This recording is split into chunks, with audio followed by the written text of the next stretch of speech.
नमस्कार मित्रांनो, मी श्री चंद्रशेखर गर्गे, मुंबई.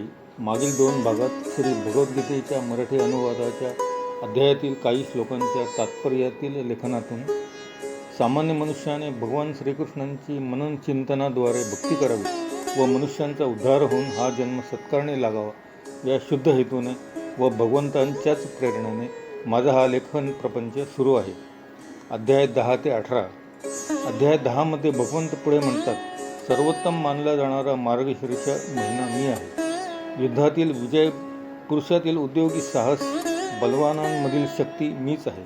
ते पुढे म्हणतात की व्यासमुनी हे माझाच अवतार असून अर्जुना तुझ्या स्वतःमध्येही मीच आहे. तुझ्यातील धनुर्विद्या मी आहे. दैत्यगुरु शुक्राचार्य हे देखील माझीच विभूती आहेत. सर्व सृष्टीचे बीज मी आहे. जगातील सुंदर, तेजस्वी व असामान्य व्यक्ती माझ्या तेजाच्या केवळ एका स्फुल्लिंगातून उत्पन्न झाले आहेत. जगाचे पालनपोषण करणारी सूर्याची तेजस्वी शक्ती हे माझेच रूप आहे. अध्याय 11. विश्वरूप दर्शन योग. वरील अध्यायात भगवान श्रीकृष्णांनी सांगितल्याप्रमाणे अर्जुन स्वतः देखील श्रीकृष्णच आहे, म्हणजे त्यांचाच अंश आहे व त्यांचा परमभक्त आहे. अर्जुनाला जेव्हा श्रीकृष्णांनी स्वतःच्या विशाल स्वरूपाचे व ब्रह्मांडातील सर्व व्यापी विभूतीमध्ये स्थित असल्याबद्दल स्पष्ट केले, तेव्हा साहजिकच अर्जुनाला त्यांचे दिव्य स्वरूप पाहण्याची इच्छा झाली. परंतु त्यांचे महाकाय रूप साध्या डोळ्याने दिसू शकणारे नसल्यामुळे भगवंतांनी अर्जुनाला दिव्य दृष्टी देऊन स्वतः परमात्म्याचे विराट रूप दाखवले. सामान्य मनुष्यांच्या मनात भगवंतांच्या विश्वरूपाबद्दल संदेह राहू नये म्हणूनच त्यास दिव्य स्वरूप दाखवणे भगवंतांना आवश्यक वाटल्याने परमसखा असलेल्या अर्जुनाला त्यांनी अचिंत्य म्हणजे कल्पनेच्याही पलीकडील त्यांच्या अद्भुत रूपाबद्दल या अध्याय 11च्या श्लोक 10 ते 33 मध्ये विश्वरूपाचे दर्शन आहे. दिव्य नेत्र प्रदान केल्यामुळे अर्जुनाला भगवंतांचे अलौकिक रूप, ज्यास असंख्य रूप, असंख्य मुख, असंख्य नेत्र आणि दिव्य शस्त्रास्त्रांनी युक्त असलेले हात आणि असंख्य पाय असले तरी त्यांचा अंत कोठेही दिसत नव्हता. त्यांचा रत्नजडित सुवर्ण मुकुट व इतर सुवर्ण अलंकारांनी व दिव्य वस्त्रांनी विभूषित असलेले भगवंतांचे विराट रूप पाहून अर्जुनाचा थरकाप होऊ लागला होता. मात्र युद्धभूमीवरील कोणालाही हे भगवंतांचे दिव्य रूप दिसू शकत नव्हते. भगवंतांच्या दिव्य शरीराला एक उत्साहवर्धक दरवळणारा सुगंध येत होता. त्यावरून अर्जुनाला त्यांच्या विशालत्वाची प्रचिती येत होती. भगवंतांचे हे दिव्य तेजपुंज रूप पाहून अर्जुन अत्यंत प्रभावित झाला होता. भगवंतांच्या या अलौकिक रूपाने आकाश, सर्व आसमंत, सर्व दिशा व्यापल्या होत्या. त्यांच्या अकराळ विक्राळ भयंकर दाढा आणि महाकाय रूप पाहून अर्जुन गोंधळला होता.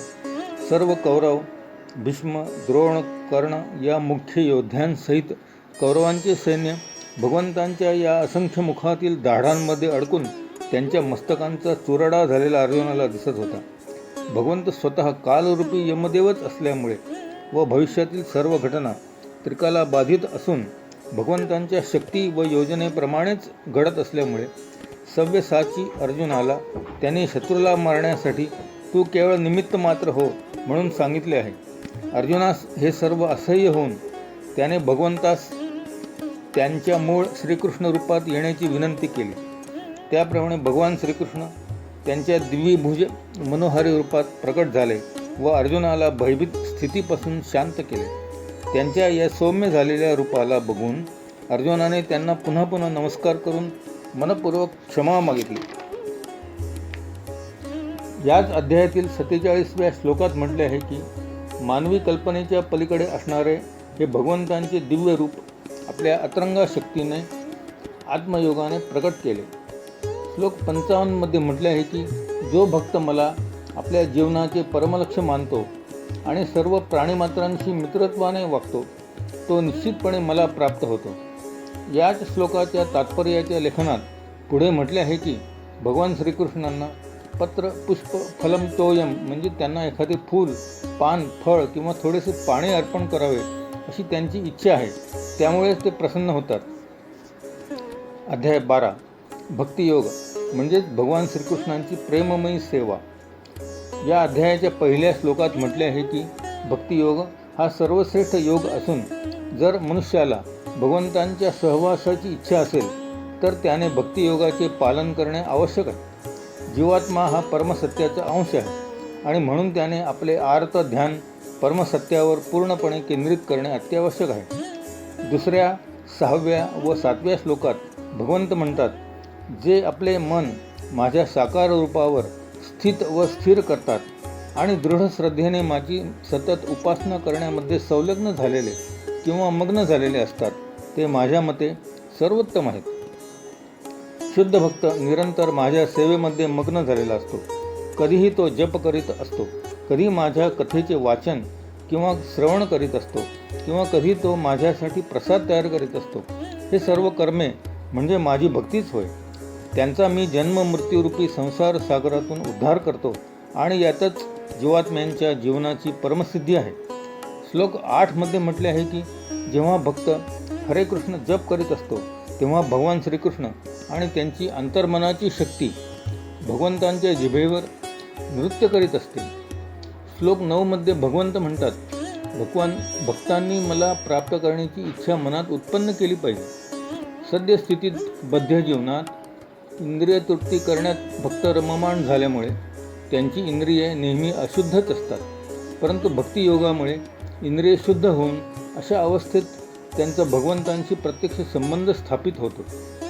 श्लोक 14 मध्ये भगवंत म्हणतात, जो जीवांचा सहृदय मित्र आहे, जो त्यांचा द्वेष करीत नाही, जो अहंकारापासून दूर राहतो, स्वतःला मालक समजत नाही, जो सुख अथवा दुःख समान मानतो आणि जो क्षमाशील, समाधानी, आत्मसंयमी आहे, तो मला अत्यंत प्रिय आहे. श्लोक 17 मध्ये भगवंत म्हणतात, जो भक्त हर्षितही होत नाही, दुःखही करीत नाही, शोकही करीत नाही किंवा फार आकांक्षाही करीत नाही, तसेच जो शुभ अशुभ गोष्टी मानत नाही, तो भक्त मला अत्यंत प्रिय आहे. श्लोक 18 व 19 मध्ये भगवंत म्हणतात, जो मनुष्य शत्रू आणि मित्र यांना समान मानतो, जो मान अपमान, सुख दुःख, शीत उष्ण, स्तुती निंदा समान मानतो व जो सद्गुणी मनुष्य सत्संग मित्रांचा सहवास ठेवून शांत व समाधानी राहतो, तो मला अत्यंत प्रिय आहे. तसेच जो मौन धारण करतो व त्यातच संतुष्ट राहतो, तो मला प्रिय आहे. मौन म्हणजे मुळीच बोलू नये असे नव्हे, तर निरर्थक काही बोलू नये, आवश्यक तेवढेच बोलावे. अध्याय 13 क्षेत्रज्ञ विभाग योग. या अध्यायाच्या श्लोक 12च्या तात्पर्याच्या लेखनात म्हटले आहे की मनुष्य आपल्या जिभेवर नियंत्रण मिळवू शकला तर इतर इंद्रियांनाही तो नियंत्रित करू शकेल. मनुष्याने आपल्या नेत्रांनी भगवंतांचे विलोभनीय रूप निहाळावे. कानाद्वारे श्रीकृष्ण कथा किंवा श्री गीतेतील भक्ती सारांश मनपूर्वक श्रवण करावा आणि नाकाद्वारे श्रीकृष्णांना अर्पण केलेल्या फुलांचा सुवास घ्यावा. हा भक्तिमार्गच आहे. तसेच पुढे म्हटले आहे की मनुष्याने विनम्र असले पाहिजे आणि आपण भगवंतांच्या अधीन आहोत हे जाणले पाहिजे. श्लोक 14 मध्ये म्हटले आहे की मनुष्याने भगवंतांना फूल, फळ किंवा थोडेसे पाणी जरी अर्पण केले तरी भगवंत त्याचा स्वीकार करतात आणि त्यासाठी ते आपल्यापासून कितीही दूर असले तरी ते आपल्या शक्तीद्वारे त्यांचा हात आपल्यापर्यंत पोहोचवू शकतात. ते त्यांच्या दिव्य धामात असले तरी सर्वव्यापी आहेत, निर्गुण आहेत, म्हणजे त्यांची इंद्रिये अलौकिक आहेत. श्लोक 15 मध्ये म्हटले आहे की ते त्यांच्या नेत्रांनी भूत, भविष्य व वर्तमान काळातील सर्व घटना पाहू शकतात, जीवात्म्यांच्या हृदयात वास करतात आणि ते अंतरिक्षात कुठेही मनोवेगाने भ्रमण करू शकतात. ते प्रत्येक जीवात्म्यांच्या अंतरात आणि बाहेरही आहेत. श्लोक 17 मध्ये म्हटले आहे की भगवंत जरी सर्व जीवांचे पालन करता असले तरी प्रलयकाली सर्वांचा ते संहार करतात. श्लोक 22 मध्ये म्हटले आहे की भक्तियोगाद्वारे भगवंतांनी दिलेल्या वचनावर आश्वासून निश्चिंत मनाने देहत्याग करावा. श्लोक 25, 26, 30 व 34 मध्ये म्हटले आहे की मनुष्य ध्यानयोगाद्वारे उपासना करून जे परमात्म्याचा शोध घेण्याचा प्रयत्न करतात तेव्हा ते हळूहळू शुद्ध चेतनाशक्तीकडे आकृष्ट होत असतात. मानवी शरीर हे भगवंतांनी आत्म्याची इच्छापूर्ती करण्यासाठी रचलेले यंत्रच आहे. नामजपाने जेव्हा भक्त भगवंतांच्या प्रेममयी भक्तीत रममाण होतो तेव्हा सदैव भगवंतांचे आर्त ध्यान करून त्यांच्या चरणकमळाचे दर्शन घेत असतो. अध्याय 14 गुणत्रय विभाग योग. या अध्यायाच्या श्लोक 3 मध्ये म्हटले आहे की जीवात्मा आपल्या गतकर्मानुसार या जन्मीच शरीराद्वारे सुख किंवा दुःख भोगतो. श्लोक 4 मध्ये म्हटले आहे की असे जीवात्मे केवळ याच पृथ्वी लोकावर आढळतात असे नाही, तर सर्व ब्रह्मांडातील ग्रहलोकावर आढळतात. भूमी, पाणी व अग्नी इत्यादी सर्व ठिकाणी जीव आहेत. श्लोक 5 मध्ये म्हटले आहे की प्रकृतीच्या सत्व, रज, तम या गुणानुसार जीवात्म्यांना निरनिराळ्या प्रकारची शरीरे प्राप्त होतात व त्या प्रकृतीला अनुसरून त्यांना कार्य करावे लागते व हेच विविध प्रकारच्या सुखदुःखाचे कारण आहे. श्लोक 6, 7 व 10 मध्ये म्हटले आहे की सत्वगुणी मनुष्य विचारांनी इतरांपेक्षा निर्मळ असल्यामुळे साहजिकच बुद्धिमान असतो व त्यामुळे भगवंतांच्या स्वरूपाविषयीचे विज्ञान त्याला लवकर समजू शकते.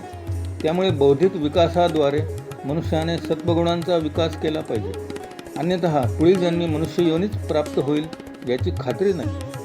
श्लोक 16 मध्ये म्हटले आहे की आधुनिक संस्कृतीची रजोगुण व तमोगुण यांच्या प्रभावामुळे पूर्णपणे दिशाभूल झालेली आहे. हे युग अत्यंत भयावह असून मानवतेला यापासून वाचवण्यासाठी सर्व राष्ट्रांनी समाजाला अत्यंत सोपा व सुगम असा भगवान श्रीकृष्णांच्या भक्तीचा, उपासनेचा मार्ग दाखवला पाहिजे.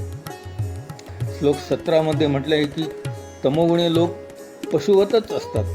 तमोगुणाच्या प्रभावामुळे ते जाणू शकत नाहीत की प्राण्यांची हत्या केल्याने पुढील जन्मी ते त्याच पशुयोनीकडून मारले जाण्याची शक्यता आहे. भगवंत हे सर्व सहन करू शकत नाहीत. श्लोक 20 मध्ये म्हटले आहे की भगवंत भक्तीत तल्लीन झाल्यामुळे जीवात्म्याला जरा, जन्म, व्याधी, मृत्यू इत्यादीपासून मुक्ती मिळून परमानंद प्राप्त होतो. अध्याय 15 पुरुषोत्तम योग. या अध्यायाच्या पहिल्या श्लोकात स्वतः भगवंत म्हणतात, असा एक शाश्वत वटवृक्ष आहे ज्याचे मूळ वर आहे, माझ्या दिव्य धामात आणि शाखा खाली आहेत, ज्याचा अंत लागत नाही. वेदांचे मंत्र या वटवृक्षाची पानवे आहेत. या वृक्षाची मुळे ऊर्ध्व दिशेने म्हणजे अंतराळात वाढत असतात. या वृक्षाची फळे म्हणजे धर्म, अर्थ, काम आणि मोक्ष ही कर्मफले होत. श्लोक 5 मध्ये म्हटले आहे की मोहरहित होऊन भगवंतांना शरण जाण्याची पात्रता म्हणजे अहंकारापासून उत्पन्न होणाऱ्या मोहातून मुक्त झाल्यावरच मनुष्य भगवंतांना शरण जाण्यास प्रारंभ करतो व आपोआपच तो सांसारिक विस्तारापासून विरक्त होतो. श्लोक 6 मध्ये म्हटले आहे की भगवंतांचे दिव्य वैकुंठ धाम स्वयंप्रकाशित आहे. ते शाश्वत जग प्राप्त करण्याची दृढ इच्छा मात्र असली पाहिजे. यात भगवंत म्हणतात, परमम मम, जगातील प्रत्येक कानाकोपरासुद्धा माझ्या मालकीचा आहे. त्यामुळे आपण हे जाणले पाहिजे की या भूमीचे स्वामी आपण नसून भगवंत हेच स्वामी आहेत. श्लोक 7च्या तात्पर्यातील लेखनात म्हटले आहे की ज्याप्रमाणे सोन्याचे कण हे देखील सोनेच असते, त्याप्रमाणे जीवात्मा हे भगवंतांचेच अंश असल्यामुळे गुणात्मकदृष्ट्या भगवंतासारखेच आहेत. जेव्हा जीवात्मा प्राकृत देहाचा त्याग करून वैकुंठ लोकात प्रवेश करतो तेव्हा त्याला त्याचे आध्यात्मिक शरीर प्राप्त होते. आपल्या आध्यात्मिक शरीराद्वारे तो भगवंतांना समोरासमोर पाहू शकतो. तो प्रत्यक्ष भगवंतांशी बोलू शकतो, ऐकू शकतो आणि त्यांना तत्वतः तो जाणू शकतो. श्लोक 8 मध्ये म्हटले आहे की ज्याप्रमाणे वायू आपल्याबरोबर सुगंध घेऊन जातो, त्याप्रमाणे भौतिक जगतातील जीवात्मा एका देहातून दुसऱ्या देहात जातो. त्याचे वर्तमान शरीर व वर्तमान कर्मे ही त्याच्या पुढील शरीराची पार्श्वभूमी असते. श्लोक 13 मध्ये भगवंत म्हणतात, मीच चंद्र होऊन सर्व वनस्पतींना जीवनरसाचा पुरवठा करतो. माझ्या शक्तीमुळे सर्व ग्रह अंतरिक्षात तरंगत आहेत. पुढे श्लोकात म्हटले आहे की कसदार वनस्पतींमुळे मानव समाजाला चविष्ट खाद्यपदार्थ मिळतात व ते कार्यशील राहतात. श्लोक 14 मध्ये भगवंत म्हणतात, सर्व प्राणीमात्रांच्या शरीरामधील जठराग्नी मी आहे. पचनशक्ती ही मीच पुरवतो. मी 4 प्रकारच्या अन्नाचे म्हणजे चरव्य, चोष्य, लेह्य आणि पेय म्हणजे अनुक्रमे चावून खाणे, चघळणे, तुकडे करणे आणि पेयजल पिणे अशा 4 प्रकारच्या अन्नाचे मी पचन करतो. श्लोक 15 मध्ये भगवंत म्हणतात, मी प्रत्येकाच्या हृदयात स्थित असून मनुष्याला स्मृती, ज्ञान आणि विस्मृतीही मी प्रदान करीत असतो. अध्याय 16 दैवासुर संपद विभाग योग म्हणजे दैवी आणि असुरी स्वभाव. या अध्यायाच्या 12व्या श्लोकात म्हटले आहे की असुरी व तमोगुणी मनुष्यांचा परमेश्वरावर विश्वास नसतो, पण त्यांच्या हृदयातही एक साक्षीदार असतो व तो त्याच्या सर्व क्रियांचे निरीक्षण करीत असतो हे त्याला माहीत नसते. त्याच्या कुकर्माचे फळ त्याला त्यानुसार मिळत असते. श्लोक 19 मध्ये म्हटले आहे की भगवंतांच्या इच्छेनुसार जीवात्म्याला पुनर्जन्म मिळतो. दैवी शक्तींच्या मार्गदर्शनाखाली त्याला विशिष्ट प्रकारचे शरीर प्राप्त होते. या सर्व योनींची निर्मिती भगवंतांच्या योजनेनुसार होते, अचानक काही होत नाही. श्लोक 21 मध्ये म्हटले आहे की काम, क्रोध, लोभ, मद, मत्सर हे 6 शत्रू म्हणजे नरकात जाण्याची द्वारे आहेत. प्रत्येक बुद्धिमान मनुष्याने त्यांचा त्याग केला पाहिजे, कारण या शरीरातील शत्रूंमुळे आत्म्यांचा विनाश होतो. परंतु हे समजण्या इतका मनुष्य भाग्यवान असला पाहिजे. अध्याय 17 श्रद्धात्रय विभाग योग. या अध्यायाच्या 23व्या श्लोकात म्हटले आहे की सृष्टीच्या आरंभापासूनच ओम तत्सत हा मंत्र परमसत्याचा निर्देश करणार आहे. वैदिक मंत्राच्या आणि भगवंतांच्या परमनामापूर्वी ओंकार शब्द उच्चारला जातो. श्लोक 24 मध्ये म्हटले आहे की ओम तत्सत या मंत्राने भगवंतांची आराधना केल्याने श्री विष्णूंच्या चरणकमलांचे दर्शन होऊ शकते आणि हाच भक्तियोगाचा तसेच श्रीमद भगवद्गीतेच्या अध्यायांचा परिपूर्ण भक्ती सारांश आहे. अध्याय 18 मोक्ष संन्यास योग. हा अध्याय म्हणजे श्री भगवद्गीतेच्या या 17 अध्यायातील भक्ती स्वरूप व भगवंतांच्या दिव्य स्वरूपाची तसेच जीवात्म्यांच्या हितासाठी केलेल्या योजनांची चर्चा आहे. तसेच त्याग आणि संन्यास योगाद्वारे मोक्षाप्रत जाण्याच्या उच्चतर प्रतीचे तत्त्वज्ञान आहे, जे सामान्य मनुष्याच्या आकलना पलीकडे आहे. हरिओम तत्सत.